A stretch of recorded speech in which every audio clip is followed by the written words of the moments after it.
So, so thank you for being here. So this is Emerging Leader Award again. She's trying to get someplace. And then David, you can come on up here as well. And Ms. Frost said to me, there was some honoring of Dirk in the community, and there was some honoring of Rachel. They deeply impacted us, many of us across the city. And Ms. Frost said, but how are the children? So she really like kind of pinned it around, like, we also, said we're gonna pray for you, or we talk about memorializing, we talk about lifting people up. And I think that our words have power, and also our actions have so much power as well. And this is a woman of action, Ms. Frost.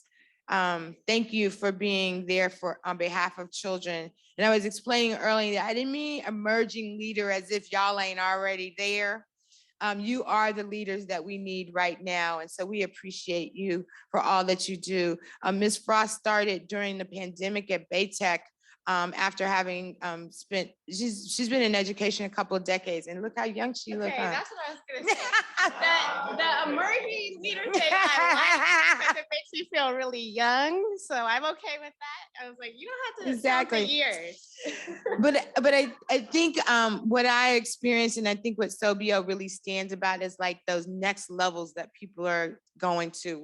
Where's the collective impact coming from? And so you have represented that. And I want us actually to take a moment, just a moment of silence, because Ms. Frost and her team and her students actually went through a tragedy, a school shooting last week, and that was on her campus. There were shells outside of her door.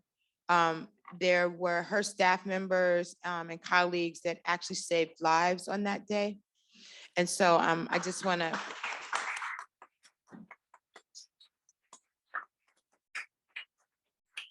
And there are a few people I saw Superintendent, Executive Director Seth Feldman, who's there in the orange Baytech shirt, leader at that campus.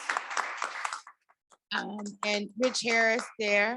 Oh yes, great students. We're going to introduce them later. And one of our good partners, Fia, Kimmy Keen, I think she's over there, and Rich Harris. And so y'all can say what y'all want to say about the charter community and charter schools. These folks right here hold it down for young people. And we're not fighting over delivery systems up in here at SoBEO. We're talking about where's quality, what works. And so we thank you for that. Thank you. And so the reminder is like, well, how are Rachel's kids? Are people talking Rachel's kids? What's going on with Rachel's kids? And so I'm going to turn this over to David Aram, because he's a good friend. Like, he's going to tell the story of Rachel, which will lead y'all us right into the Rachel Willis. So you're on deck. Get on deck. Wake the baby up, because he came special to see you. Yeah, so I'm going to hand it over to David Hardin, who's an amazing Black educator. Your class, not class, you're 2022 too, right? 2020 SoBEO, impactful leader, leader of a charter school. Yeah, all that. But his mama from Oakland. His mama's from Oakland, so she was an Oakland girl, and he came back to educate. So again, let me give you the mic, and tell us a little bit about Rachel's kids, please. All right. Good evening. My name is David Hardin. I'm the founder and executive director for a very special school here in Oakland called Arm Preparatory Academy.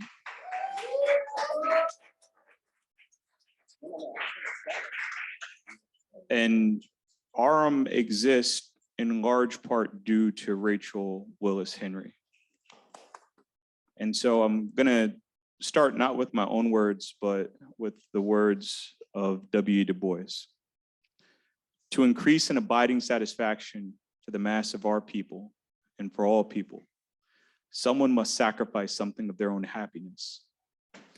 This is a duty only to those that recognize it as a duty. It is silly to tell intelligent human beings, be good and you will be happy. You may be desperately unhappy. You may even be crucified, dead, and buried. And on the third day, you'll be just as dead as the first. But with the death of your happiness, may easily come increased happiness, satisfaction, and fulfillment for other people. Strangers, unborn babes, uncreated worlds. If this is not sufficient incentive, never try it. Remain hogs. I think Rachel best exemplified those words. And so I'm actually going to start out just really quickly talking about the story of Rachel Willis Henry and how I got to know Jamani and Jemiah so well. Rachel was at the time, 7 years ago, working at a job she wasn't quite happy with. And I had come and spoken at Axville Gospel Church, and she was so inspired that she joined and she would come to our parent meetings. She rallied other parents, and she came to an OUSD public hearing. If you've ever been to one of those, you know it's a lot of fun. So, Jamoka knows. So in all seriousness, she brought the house down, and CCSA asked me, they said, who is that?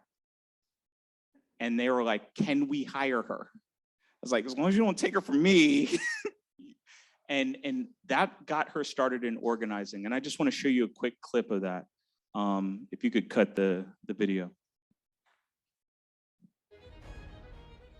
I want to be very clear who I am. My name is Rachel Willis Henry. I am a parent who has started working with David from the very beginning. Midstream, I had the opportunity to be employed by CCSA, and I've still worked hard to be a parent organizer to build the community.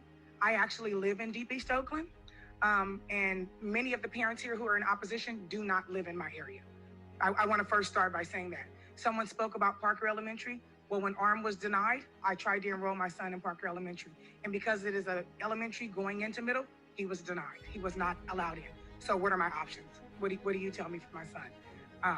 They talked about experimentation. Well, what's going on in OUSD is not working. If it takes an experiment to work with my child, to give him a better opportunity, then we've got to try and we've got to start somewhere. There are plenty of experiments that now give us medicine to live for today. I want to talk about with this school opening, what that will mean for our parents in Oakland whose heart is, they feel hopeless. They feel like they have nowhere to go. So with this school opening, I can guarantee you they will flock. Telling them we have a school opening doesn't always secure that they're going to put their kid right there. I'm jumping for it. But if the school is opening, then they will be there. And I spoke about this the last time I was here. My son, Jamani, who is now going to the 6th grade, will not be able to attend. But this little girl, Jemiah, has an opportunity to go to that school and flourish. She raised her hand. So I just want to please ask that you support ARM Prep because my community needs it. Thank you.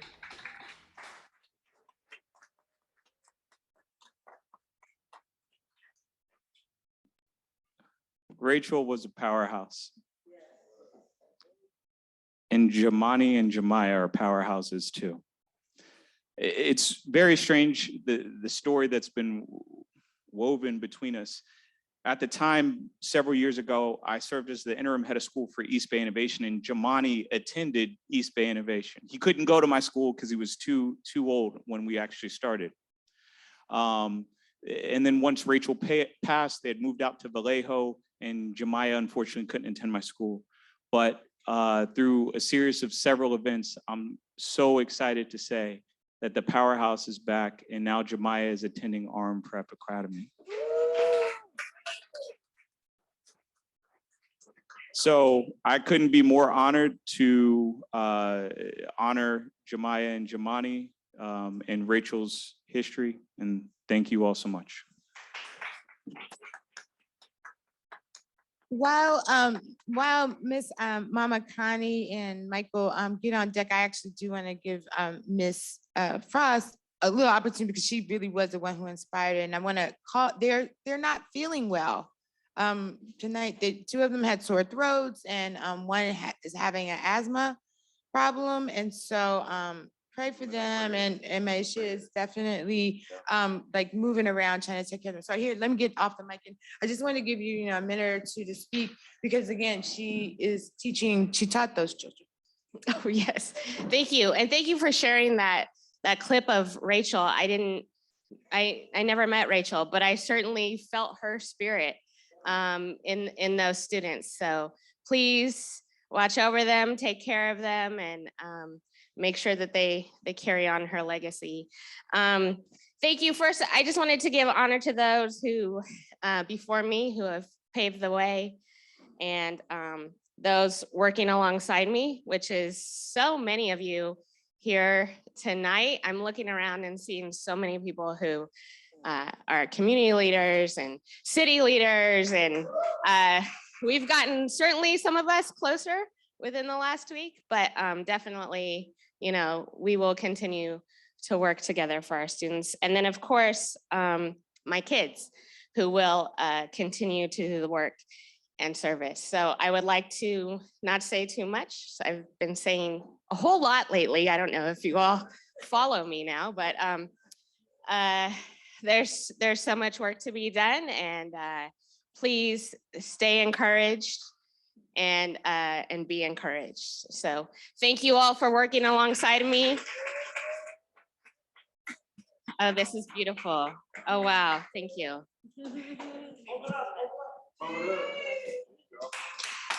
She also saved my life too.